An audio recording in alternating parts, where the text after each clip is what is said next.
అదా చాలా లేట్ అవుతుంది. మళ్ళీ అక్కడ వెయిట్ చేస్తారు. దా ఇంకా. నాకెందుకు మమ్మీ ఇలా కుర్తా వేసావు? ఏదైనా ఫ్రాక్ వేయొచ్చు కదా. ఏం కాదు. అంత పెద్ద స్కూల్‌కి ఎళ్తున్నావు. మంచిగా కనిపియాలా లేదా? మరి ఎవరొచ్చిండ్రా ఏంటా అని అనుకుంటారు. అస్సలు బాగోదు. నువ్వేంటి అంత శారీ జ్యువెలరీ వేసుకొని రెడీ అయ్యావు? అంటే మంచిగా కనిపియాలి కదా! మంచి శారీ, జ్యువెలరీ అలా యేసుకుంటేనే కదా! ఓహ్! మంచి ఫ్యామిలీ నుంచి వచ్చిండ్రనుకుంటారు. పద ఫస్ట్ లేట్ అవుతుంది. తర్వాత ఆలోచిద్దాం ఇవన్నీ. Hello ma'am, welcome.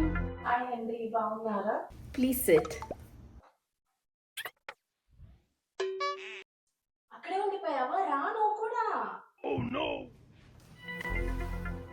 So ma'am, I think you are here for admissions and for admission purpose you have to ఒక్క నిమిషం మ్యామ్ కొంచెం తెలుగులో చెప్తారా? ఇదేంట్రా అయితే? సో మ్యామ్ మీ ఎడ్యుకేషన్ డీటెయిల్స్ ఏంటి? మీరు ఎక్కడి వరకు చదువుకున్నారు? నేను బీటెక్ వరకే చదువుకున్నాను ma'am. Minimum qualification is MBA or MTech ఉండాలి మీ ఎడ్యుకేషన్లో. అంటే అర్థం కాలేదు. నా ఎడ్యుకేషన్తో సంబంధం ఏంటి? నేను ఎక్కడి వరకు చదువుకున్నాను? మా పాపకి కదా అడ్మిషన్ తీసుకునేది. కొంచెం కన్ఫ్యూజ్ అవుతున్నాను, చెప్తారా ఎందుకలా? అంటే మ్యామ్ మీరు ఎడ్యుకేటెడ్ ఉంటేనే కదా మీ పాపకి మంచిగా చెప్పుకుంటారు స్టడీస్. ఏంటిది? లేదండి, మీరు తప్పుగా అర్థం చేసుకుంటున్నారు. నేను మా పాపను పంపిస్తున్నాను స్కూల్కి. నా ఎడ్యుకేషన్తో సంబంధం ఉండద్దు. ఇప్పుడు నేను చదివినా చదవకపోయినా మా పాప నేర్చుకుంటుంది మీ దగ్గర అని నేను పంపిస్తున్నాను. నేనెంత చదివినానో, నేను ఎక్కువే చదివి ఉంటే నేనే హోమ్ స్కూల్ చేసుకుంటున్నాను కదా, మీ దగ్గర ఎందుకు పంపిస్తాను? ఏమో మ్యామ్, మాకైతే ఇవే రూల్స్ చెప్పారు స్కూల్వి. ఏమో కానీ మీరు నాకు ఆ ఇయర్లీ ఫీజు ఆ డీటెయిల్స్ కొంచెం చెప్తారా? Sure ma'am. మీ ఇయర్లీ ఫీజ్ వచ్చేసి 5 lakhs per year. 5 lakhs per year. 5 lakhs? Yes ma'am. And also bus, lunch, uniform and tuition extra 80,000.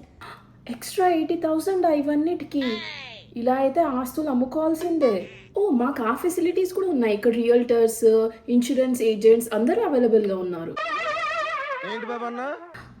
ఇది స్కూల్లా లేదండి, బిజినెస్ లాగా ఉంది. ఏమో మ్యామ్, మాకైతే ఇవే రూల్స్ చెప్పారు స్కూల్వి. సరే, మాకు బస్సు వద్దు, నేనే పికప్ డ్రాప్ ఆఫ్ చేసుకుంటాను.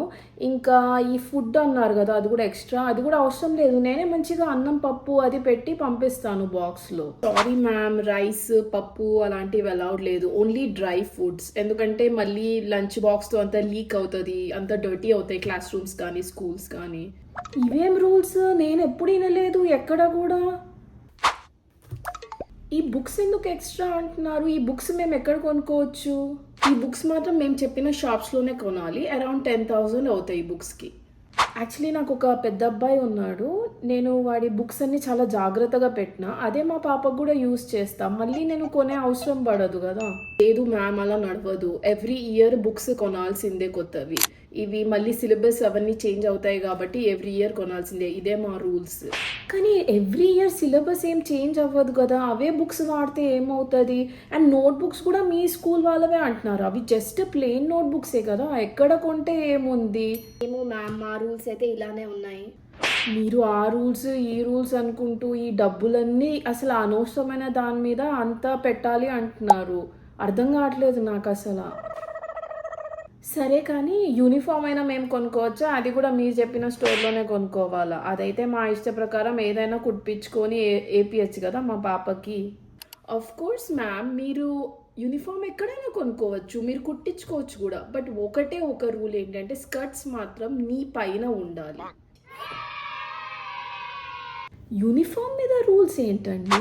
ఇంటర్నేషనల్ స్కూల్ అంటే స్టాండర్డ్ మీద, లేకపోతే స్టడీస్ మీద, ఎక్స్ట్రా కరికులర్ యాక్టివిటీస్ మీద, లేకపోతే వీళ్ళు నేర్చుకునే దాని మీద, టీచర్స్ ఎడ్యుకేషన్ మీద, అవన్నిటి మీద ఉండాలి. కానీ డ్రెస్ ఇంత వేసుకోవాలి, ఇది ఇలా ఉండాలి, లంచ్ బాక్స్ లీక్ అవ్వద్దు, ఇవన్నీ రూల్స్ పెడతారేంటి? అలా కాదు మేడం.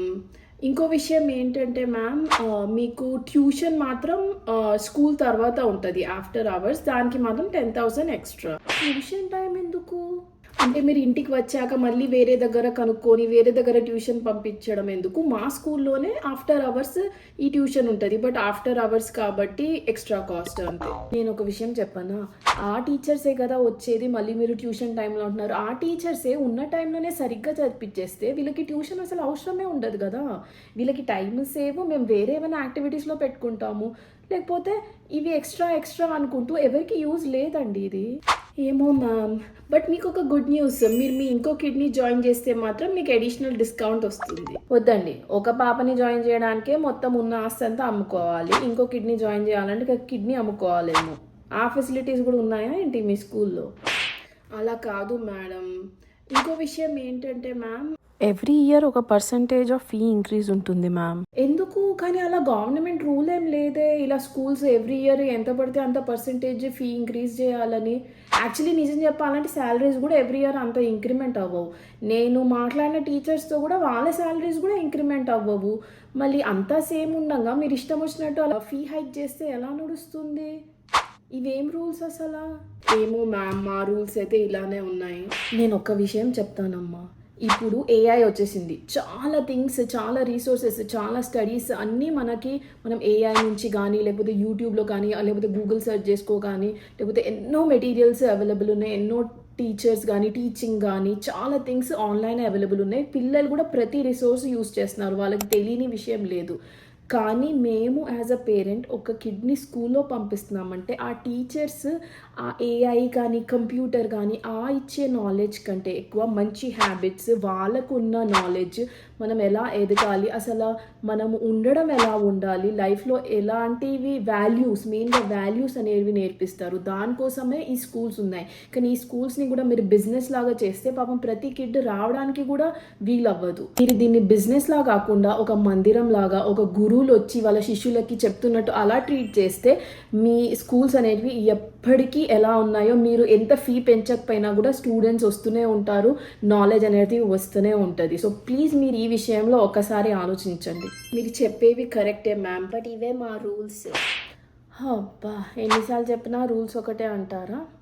సరే, థ్యాంక్ యూ ఫర్ వాచింగ్. మీ అందరికీ ఇది నచ్చింది అనుకుంటున్నాను. సో ఇది చాలా టాపిక్ అందరికీ తెలిసిందే. ఫీజ్ అనేది స్కూల్ది చాలా ఇంక్రీజ్ అవుతుంది ఎవ్రీ ఇయర్, అండ్ పేరెంట్స్కి కూడా చాలా కాస్ట్లీ అనిపిస్తుంది, అందరికీ చాలా కాస్ట్లీ అనిపిస్తుంది. సో ఇలా చూస్తే చాలా ఈజీగా అందరూ రిలేట్ అవుతారు ఇన్స్టెడ్ ఆఫ్ ఇట్లా జస్ట్ మాట్లాడే కంటే. సో మీకు కూడా ఇంకేమైనా టాపిక్స్ ఉంటే డెఫినెట్గా చెప్పండి, ఇలా నేను ట్రై చేస్తాను. నచ్చితే మాత్రం డెఫినెట్గా like, share and subscribe. Thank you.